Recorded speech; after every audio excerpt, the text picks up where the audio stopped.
पूर्णमदः पूर्णमिदं पूर्णात् पूर्णमुदच्यते पूर्णस्य पूर्णमादाय पूर्णमेवावशिष्यते। ओम शांति शांति शांति।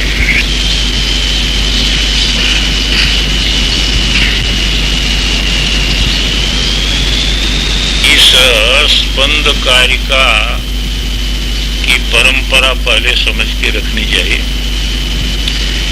एक वसुगुप्त नाम के आचार्य हुए, कश्मीर में वसुगुप्त नाम के आचार्य हुए।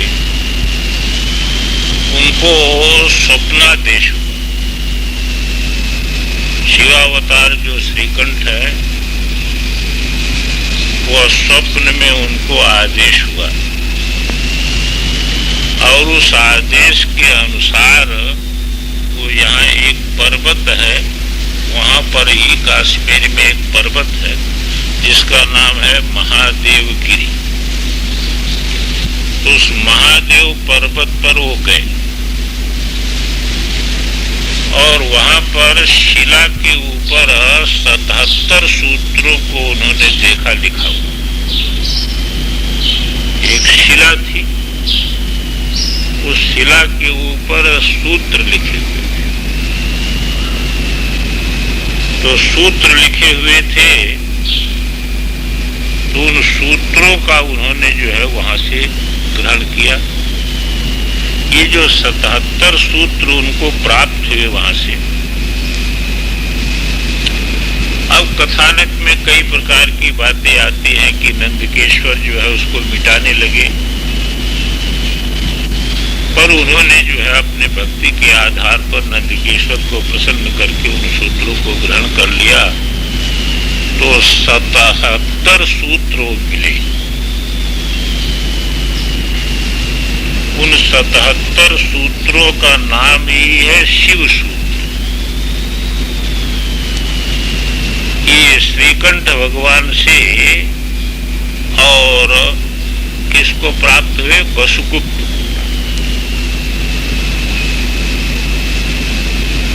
उसके बाद उन्होंने उन्हीं सूत्रों से जो ज्ञान प्राप्त हुआ उस ज्ञान के आधार पर एक ग्रंथ बनाया, जिस ग्रंथ का नाम है स्पंद कारिका। इस स्पंद कारिका नाम का जो ग्रंथ बनाया उसमें 51 कारिका है। और उनके शिष्य कल्लट थे।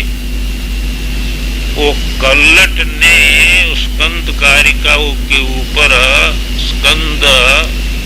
स्पंद कारिका के ऊपर स्पंद सर्वस्व वृत्ति नाम करके वृत्ति लिखा उसको।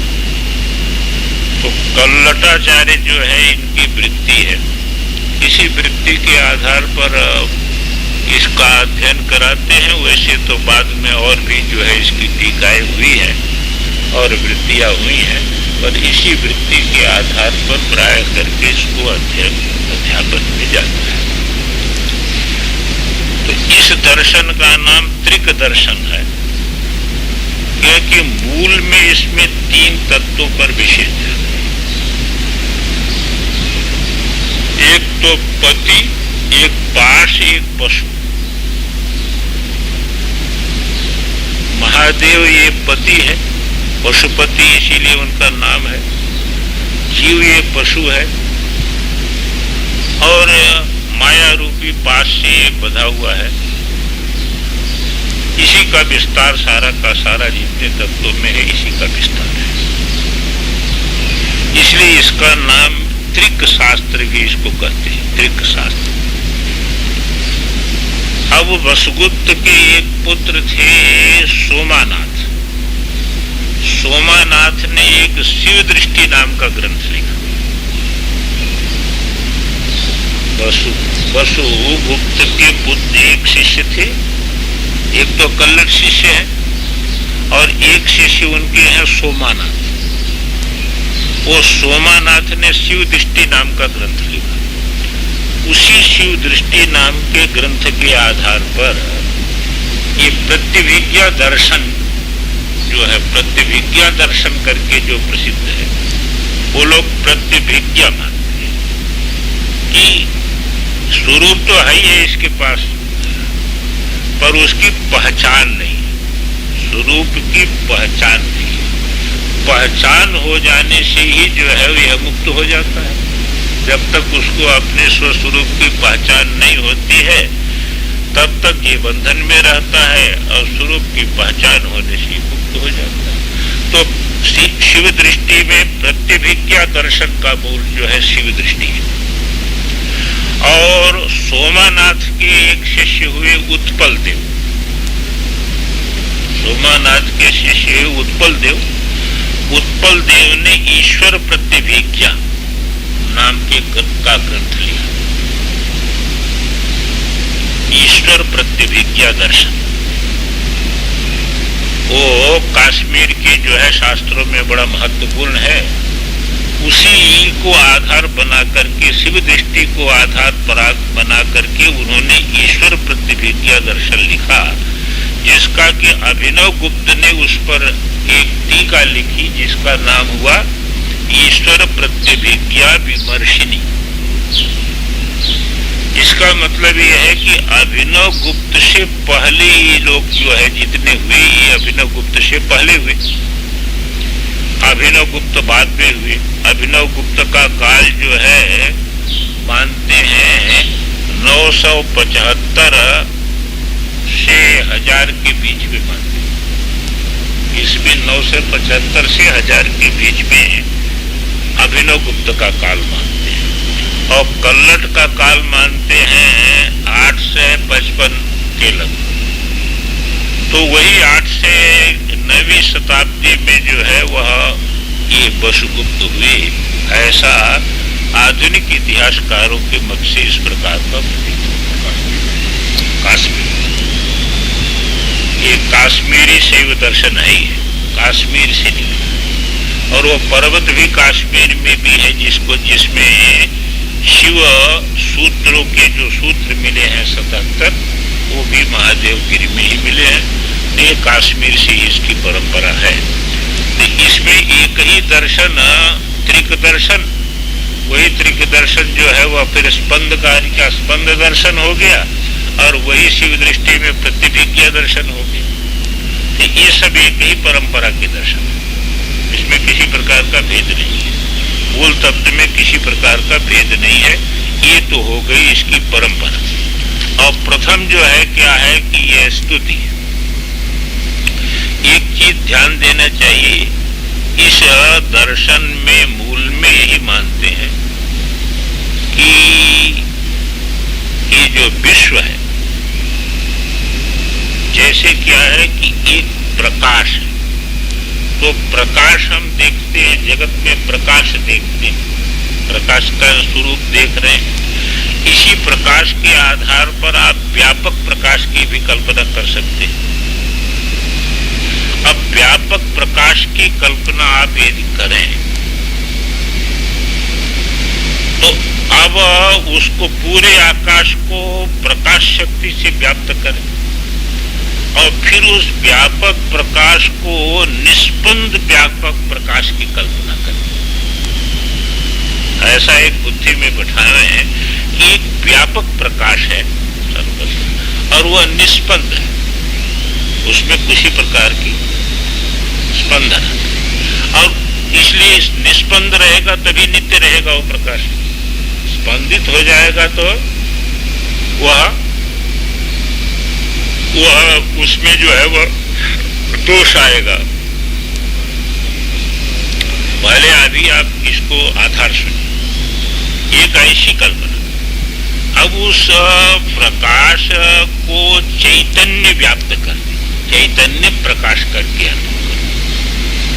कि एक निष्पन्द चैतन्य प्रकाश है, इसी का नाम है प्रकाश, जिसको ब्रह्म करके करते हैं, सामान्य ज्ञप्ति करके करते हैं। वेदांत में उसको क्या कहेंगे?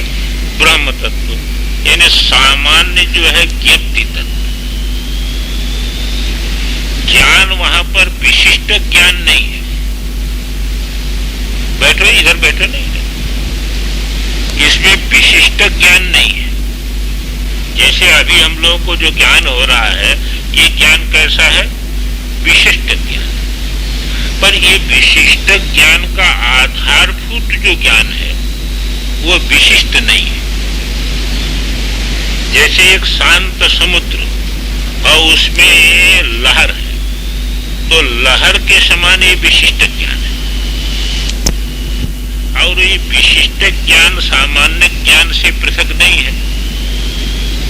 सामान्य ज्ञान ही आधार है। तो वेदांत में ब्रह्म तत्व यही है।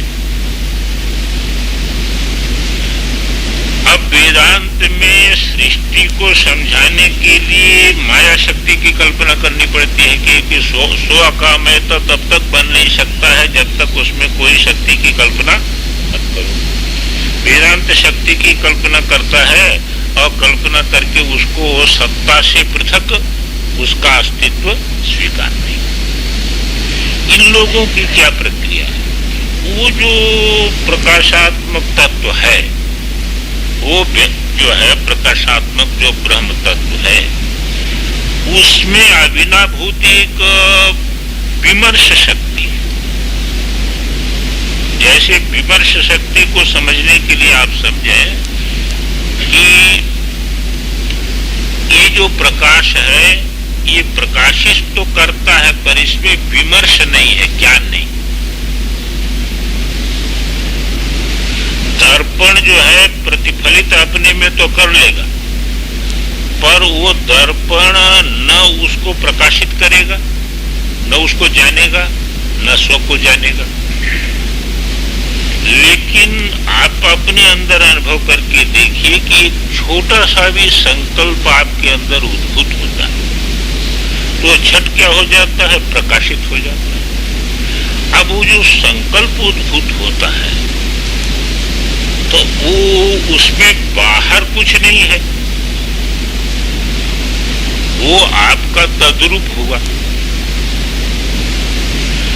एक उस प्रकाश में विमर्श शक्ति मानते हैं और वो जो विमर्श शक्ति है वो अभी अनभिव्यक्त है। तब वहां पर परम शिव दशा करते, वहां पर विमर्श शक्ति अभिव्यक्त नहीं है। अब विमर्श शक्ति उस प्रकाश से भिन्न नहीं है, प्रकाश से भिन्न विमर्श शक्ति नहीं है, पर वो प्रकाश का स्वभाव है, वो प्रकाश का स्वभाव है। वो लोग चैतन्य का ये स्वभाव ही मानते हैं कि अनंत रूपों में दिखाई देते हुए भी जो का त्यों रहा, ये उसका स्वभाव है। उसका स्वभाव है जैसे आपका ब्रह्म माया शक्ति के द्वारा अनंत रूपों में प्रतिभाषित होते हुए भी वैसे का वैसे रहता है। स्वरूप में किसी प्रकार का अंतर नहीं होता है। अभी नाम रूप का प्रकरण चल ही रहा है।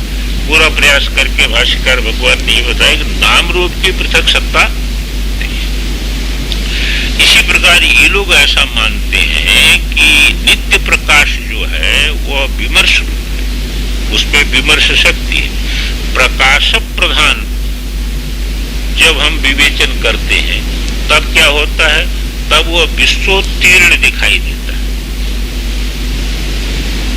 जैसे जब उपाधि रहित हम जो है वह विश्लेषण करते हैं तब जो है वह निष्कल ब्रह्म तत्व ही जाना जाता है। और उपाधि सहित जब हम उसका विश्लेषण करते हैं तो सारा विश्व रूप वही है, यानी नाम रूप की पृथक सत्ता नहीं है तो नाम रूप में वही अभिव्यक्त हुआ। तो इसी प्रकार उनकी प्रक्रिया क्या है कि प्रकाश प्रधान जब है तो उसको विश्वोत्तीर्ण परम शिव कहेंगे, और विमर्श प्रधान करके जब हम कहेंगे तो उसी को विश्व रूप कहेंगे।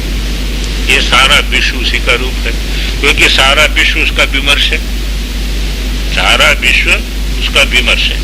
और विमर्श जो है प्रकाश से भिन्न नहीं है, विमर्श जो है वो प्रकाश से भिन्न नहीं है। यही चीज ध्यान में मूल में रखनी है। इसी के आधार पर सारा का सारा ये चलेगा। विमर्श प्रकाश से भिन्न नहीं है। और विमर्श प्रधान जब करके देखते हैं तो सारा विश्व उसी का रूप है, और जब प्रकाश प्रधान करके देखते हैं तो कोई विश्व नहीं है, वो विश्वोत्तीर्ण है। तो मूल स्वरूप विश्वोत्तीर्ण है।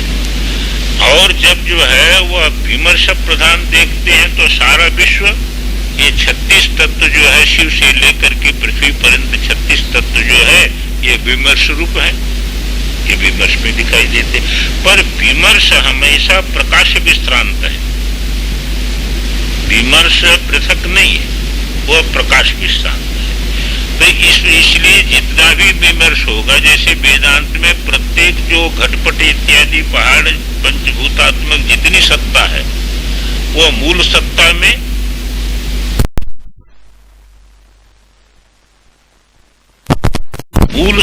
में निहित है, उसकी पृथक सत्ता नहीं है। ऐसे शिव से लेकर के पृथ्वी पर्यंत जितने भी तत्व हैं विमर्श, ये विमर्श जो है प्रकाश विश्रांत है, यानी मूल स्वरूप में ही विश्रांति, वहीं पर इसकी सत्ता है, इससे पृथक इसकी सत्ता नहीं है। और इसी का नाम जो है, इसी को कहते हैं ये विमर्श रूपता ही। क्योंकि इनके पारिभाषिक शब्दों को थोड़ा समझ के रखने से आगे समझ में आएगा। ये विमर्श रूपता का ये नाम क्या है? स्वातंत्र। यही उस परम शिव का स्वातंत्र है कि अनंत रूपों में प्रतिभाषित होकर के भी ज्यों का त्यों रहना। जैसे दर्पण का अपना स्वभाव है कि अनंत जो है वह प्रतिबिंबों को अपने में प्रतिफलित करते हुए भी वैसे का वैसे रहना। ऐसे इस प्रकाश का जो स्वभाव है विमर्श, यही स्वातंत्र है। और इसका यही स्वातंत्र जो है अनंत रूप विश्व का प्रतिभास करते हुए भी अपने स्वरूप में वैसे का वैसे रहना, ये है इसका स्वातंत्र। अब इसी का नाम है स्वभाव। ये स्वातंत्र उसका स्वभाव है, ये नैमित्तिक नहीं है, ये उसका स्वभाव है। चैतन्य का जो स्वभाव ही है और यही स्वभाव उसका स्वातंत्र है, और यही स्वातंत्र स्पंद है। ये जो स्वातंत्र है यही स्पंद है। और स्पंद शब्द क्यों दिया? कि स्पदि किंचित चलने, यही है ना, स्पदि किंचित चलने। वस्तुतः चलन नहीं होता, पर किंचित चलन की प्रतीति होती है। इसीलिए इसका नाम, इस स्वतंत्र शक्ति का नाम जो है, इस स्वभाव का नाम रख दिया स्पंद। तो स्पंद स्वभाव वाला या विमर्श स्वभाव वाला या स्वातंत्र स्वभाव वाला वो परम शिव तत्व है जो प्रकाश रूप है। यहाँ मंगलाचरण में इसी बात को कहते हैं कि यस्योन्मेष निमेषाभ्याम जगतः परलयोदय। देखिए वहां भी उपनिषद में भी जो चल रहा है वो इसी ढंग का है। उसका जो संकल्प है वही विश्व रूप हुआ, नाम रूप में हुआ, और वह वैसे का वैसे है। शिव पुराण की कथा में भी क्या चले, ये महादेव जो है, निष्कल जो महादेव है, यही महादेव पंचकृतिकारी करके बताए इसको, जो शिव पुराण की कथा में, दूसरा तो हुआ नहीं। तो यस्योन्मेष निमेषाभ्याम, उसका क्या है? उन्मेष ये है उदय, जगत का उदय क्या है? उन्मेष। और निमेष क्या है? जगत का प्रलय। यानी जो है, देखिए तद्रूप जो ऐश्वर्य है, जगत रूप ऐश्वर्य, उधर आप जरा सा केंद्रित कर दीजिए तो जगत उदय हो गया। और स्वरूप में, स्वरूप की तरफ आप केंद्रित कर दीजिए प्रलय हो गया। प्रलय उदय में क्या, अरे चित्र के तरफ आप केंद्रित कर दीजिए, सारा का सारा जगत उद्भूत हो गया पर्दे पर, और पर्दे के तरफ आप केंद्रित कर दीजिए, लय हो गया। सोने के तरफ आप केंद्रित कर दीजिए, लय हो गया। आभूषण की तरफ आप केंद्रित हो जाइए, उदय हो गया। ये है उन्मेष निमेष। अब तम शक्ति चक्र विभव प्रभव, ये सारा का सारा शक्ति चक्र चल रहा है, समझे ना। ये शक्ति चक्र का विस्तार ही है, 36 तत्व ये शक्ति चक्र का विस्तार है, और यही जो है जगतात्मक वैभव है। शक्ति चक्र ही जो है वैभव है, पर यह जो शक्ति चक्र रूपी विभव है, उसका प्रभव कौन है? उसका प्रभव वही प्रकाश स्वरूप शिव है। शक्ति चक्र का जो विभव है, वो विभव की सत्ता या विभव का केंद्र कहाँ है? वही है शंकर, वही हो गया शिव। ऐसे शिव को नमस्कार है। इसको थोड़ा, इस मंगलाचरण को समझने के लिए और थोड़ी बात समझनी चाहिए अनुभव में, क्योंकि आप अनुभव, ये आगम में क्या है कि अनुभव प्रधान है। अनुभव क्या है कि मान लीजिए कि आप कोई संकल्प करना चाहते हैं, तो संकल्प जब होता है तो संकल्प का किसी वस्तु के साथ संबंध बनता है। अभी संकल्प, आप कोई भी संकल्प करेंगे, बहुत श्याम संकल्प करेंगे, तो बहुत जो वस्तु है उसी के साथ उसका संबंध बनेगा ना। पर ये संकल्प करने की पहले, तदैक्षता के पहले, देखिए वो जो संकल्प होगा वह संकल्प के साथ वस्तु का संबंध होगा, और उसके पूर्व में, जहां आप बार बार उपनिषद में कहते हैं इदम अग्रे सदैव आसीत, असदैव आसीत, तो इसमें क्या तात्पर्य? यहाँ पर ये कहते हैं कि संकल्प जो है, आप उत्पत्ति का संकल्प करें, संकल्प के साथ वस्तु का संबंध बनेगा, और संकल्प के पूर्व में वो संकल्प और वस्तु ये किस रूप में रहेंगे? सदैव। उस समय तो आपके रूप में ही रहेगा ना। संकल्प उद्भूत होने के पहले संकल्पित वस्तु और संकल्प वो आपसे पृथक कहाँ रहा? कहीं सुप्त हो गया, माने उसकी पृथक सत्ता नहीं रही, वो आपका स्वरूप हुआ। अब उसी को, अब उसके बाद संकल्प उद्भूत हुआ, तो अब उसी को आप क्या समझिए? स्वातंत्र, क्योंकि वहां अन्य कोई निमित्त नहीं है। ये लोग वेदांत को, पर जब वेदांत को पूर्व पक्ष रखते हैं, वेदांत को पूर्व पक्ष बनाते हैं। पूर्व पक्ष किस रूप में बनाते हैं? तो वो कहते हैं कि देखो, विज्ञान जीव का जो है उपाधि क्या मानती? अज्ञान। पर अज्ञान कहाँ है? किंचित ज्ञान है। इसमें क्या है? किंचित ज्ञान है। ये किंचित ज्ञान को ही आप अज्ञान कहते हो, क्योंकि अज्ञान हो तो कुछ भी भान नहीं हो उसको, पर इसको किंचित ज्ञान है। दूसरी चीज ये है कि माया को आप मानते हो, माया को मानना, तो माया को न मान करके स्वतंत्र कोई क्यों नहीं? अब वेदांत इसलिए मैं नहीं मानता कि वस्तुतः जो है यदि बुद्धि से समझना हो किसी को तो बुद्धि तर्क से चलती है। यदि किसी प्रकार की शक्ति मान लेते हैं तो शक्ति का विपरिणाम होता है, तो शक्ति संबंध से विपरिणाम मानना पड़ेगा, ये तर्क है। पर वस्तुतः जो है आगम का कहना है कि ये स्वातंत्र शक्ति जो है, ये जो स्वतंत्रता है, यही विश्व रूपी प्रतिभास को दिखाने वाली है। पर विश्व रूपी प्रतिभास जो है यह इसलिए स्वरूप में किसी प्रकार का कोई विकार उत्पन्न नहीं करता, इसलिए ये विकार रूप नहीं है।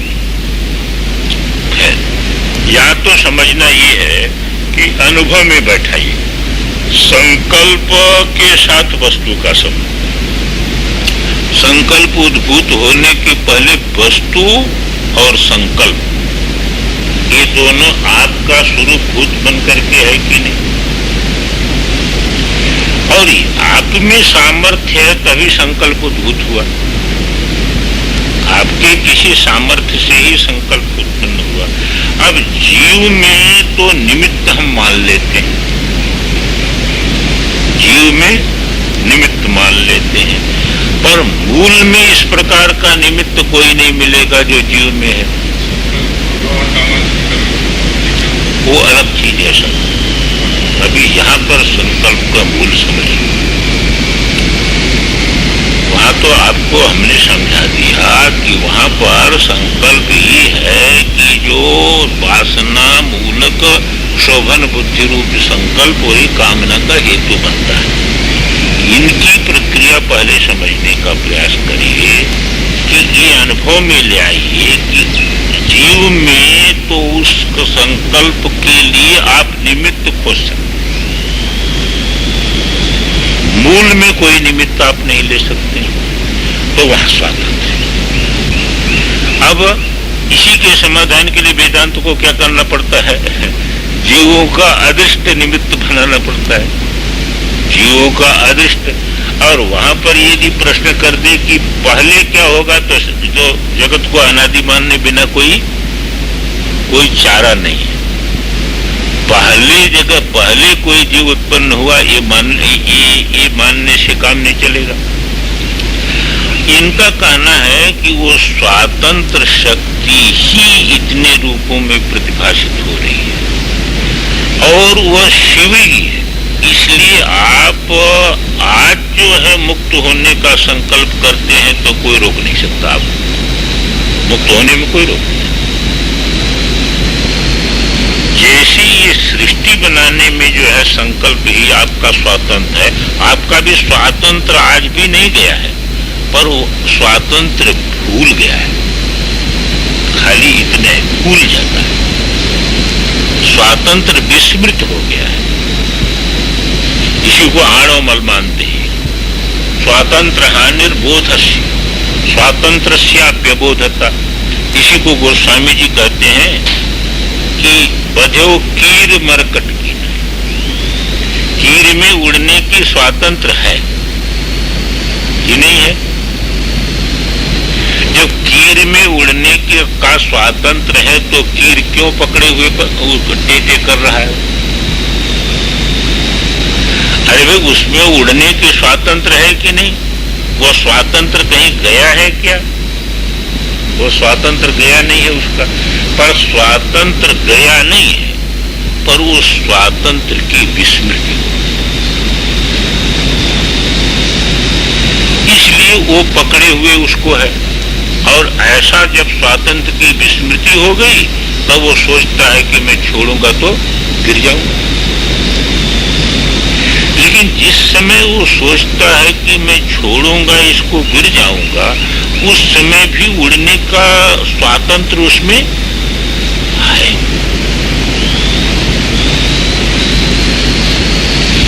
तो जिसलिए वो स्वतंत्र है, वो स्वतंत्र उसको ध्यान में आ जाए तो छोड़ के उड़ जाएगा।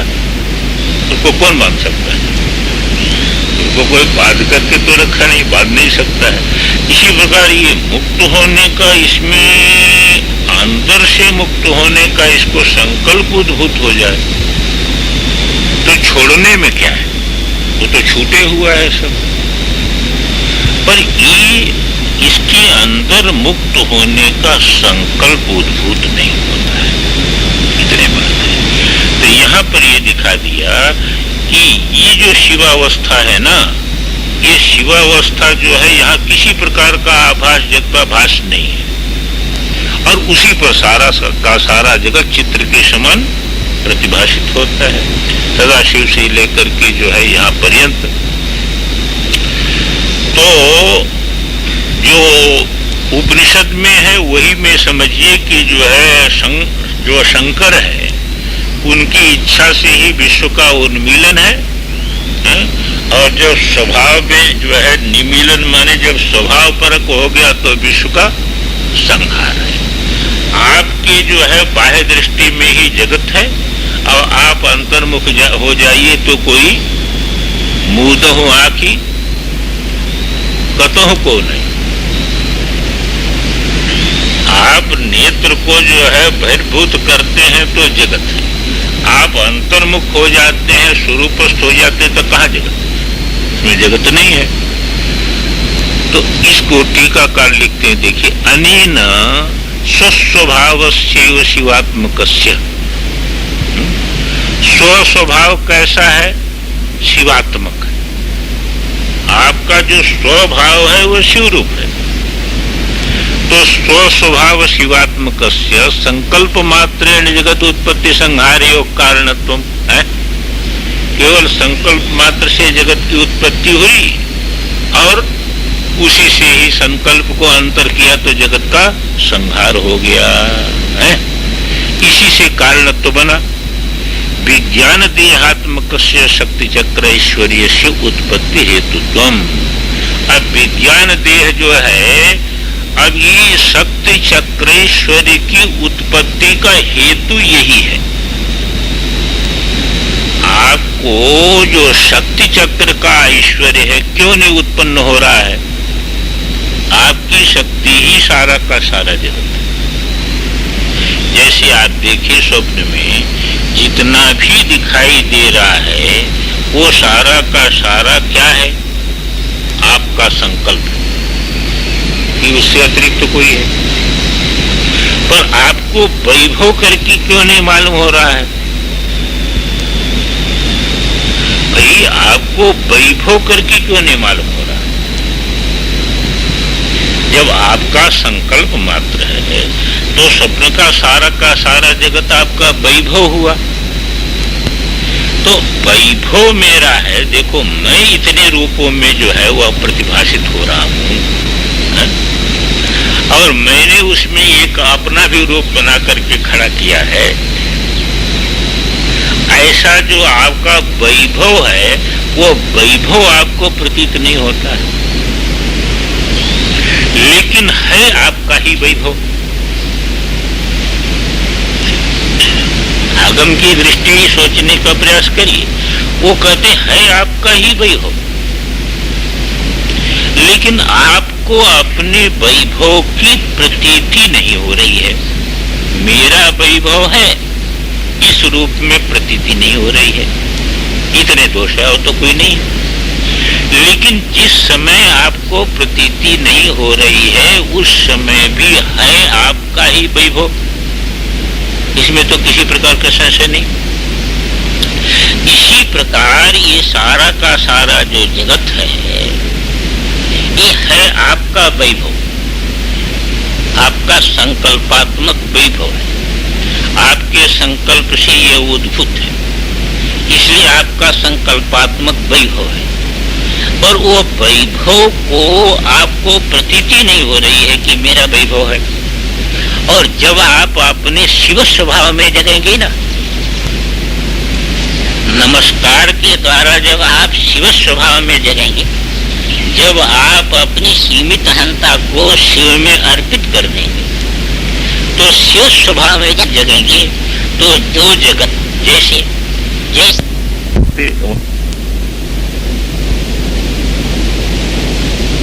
उत्पत्ति और संहार का कारण है। विज्ञान देहात्मकस्य शक्ति चक्र ऐश्वर्यस्य उत्पत्ति हेतुत्व नमस्कार द्वारेण प्रतिपादित। अब विज्ञान देह जो है ये है ना, जीव में क्या हो गया, ये विज्ञान देह हो गया। तो विज्ञान देह में जो शक्ति चक्र का ऐश्वर्य की उत्पत्ति का हेतु क्या है? नमस्कार। आपको अपने शक्ति चक्र का भान होने लगा, इसका हेतु क्या हो गया? नमस्कार। नमस्कार के द्वारा माने सीमित अहंता को अपने शिव स्वरूप में समर्पित करने के द्वारा अपने वैभव का भान हो, वही हेतु हो गया। नमस्कार क्या हो गया? हेतु। यानी सीमित अहंता का अपने मूल स्वरूप में जो अर्पण है, यही आपको शक्ति चक्र के वैभव के प्राकट्य में हेतु है। ये जो है इस मंगलाचरण का जो है अर्थ है। अब इसके बाद यत्र स्थितमिदं सर्वं कार्यं यस्माच्च निर्गतं तस्यानावृतरूपत्वान् न निरोधोस्ति कुत्रचित्। अब एक प्रश्न दूसरा आता है कि अपना वो स्वभाव ढका हुआ है क्या? अपना स्वरूप आवृत है? जैसे वेदांत की प्रक्रिया में अज्ञान से आवृत, ज्ञान उद्भूत होगा तो अज्ञान को ध्वंस करे, स्वरूप अपने आप प्रकट है। वेदांत की प्रक्रिया यही है ना। ज्ञान क्या करेगा? ज्ञान अज्ञान को ध्वंस करेगा, स्वरूप के का प्राकट्य नहीं कराएगा। ओ ब्रह्मण्य ज्ञान नाशाय वृत्ति व्याप्ति अपेक्षा, वो वृत्ति व्याप्ति मात्र की अपेक्षा है अज्ञान नाश की। तो ज्ञान जो उद्भूत होगा वह अज्ञान का ध्वंस करेगा और फिर स्वरूप प्रकट हो जाएगा। ये कहते हैं कि स्वरूप अनावृत आवृत हो ही नहीं सकता है। ये कहते हैं जो आपका प्रकाश स्वरूप है वह आवृत हो ही नहीं सकता है। आवृत कैसे? वो आवृत हो जाए तब तो कुछ बचेगा ही नहीं। वो कैसे आवृत? खाली शब्दावली में भेद है, तात्पर्यार्थ एक ही बनेगा, पर इनका कहना है कि वो अनावृत रूप है। चित्र दिख रहा है, पर्दा आवृत है कि अनावृत है? पर्दा देखे बिना आप चित्र देख सकते हैं?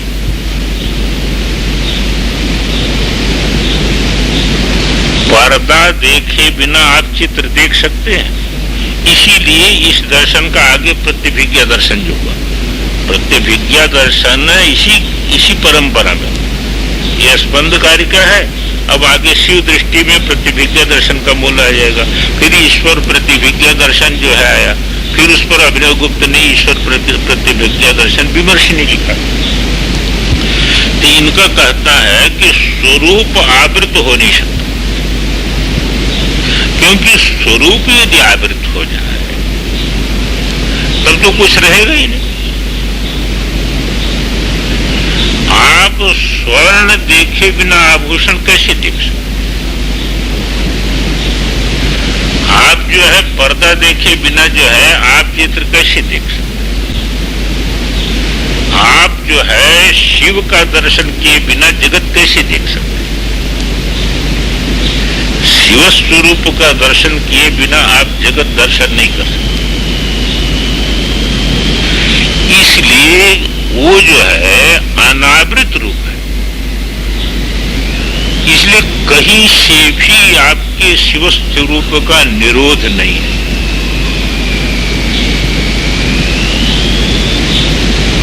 कहीं भी आपके स्वरूप का निरोध नहीं हो सकता। अब पहचान नहीं है,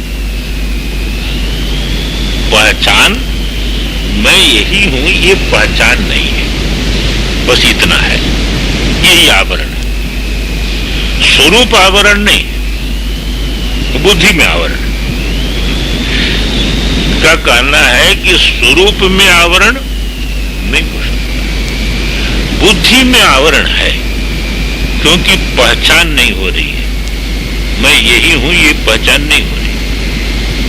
अब तात्पर्य जो है वेदांत का भी यही हुआ। अरे भाई, बुद्धि में ही आवरण है कि नहीं, बुद्धि में ही ज्ञान होगा कि नहीं, तो आवरण कहां से हटेगा? बुद्धि से हटेगा। तो बुद्धि से हटेगा कि स्वरूप से हटेगा? अवश्य स्वरूप तो अनावृत है ही है, पर आवरण बुद्धि में। इनका ये कहना है कि तस्य अनावृत रूपत्वात्, वो जो अपना स्वरूप है, कौन सा स्वरूप? यत्र स्थितमिदं सर्वं कार्यम है, नाम रूपात्मक ये सारा का सारा कार्य, सदाशिव से लेकर के अब पृथ्वी पर्यंत जो सारा का सारे कार्य है, यत्र स्थितम, वही सत्ता है, उसी में भाषित हो रहा है, उससे पृथक है नहीं। यत्र स्थितम इदम कार्यम और यस्माच्च निर्गतम, वस्तुतः उसी से प्रकट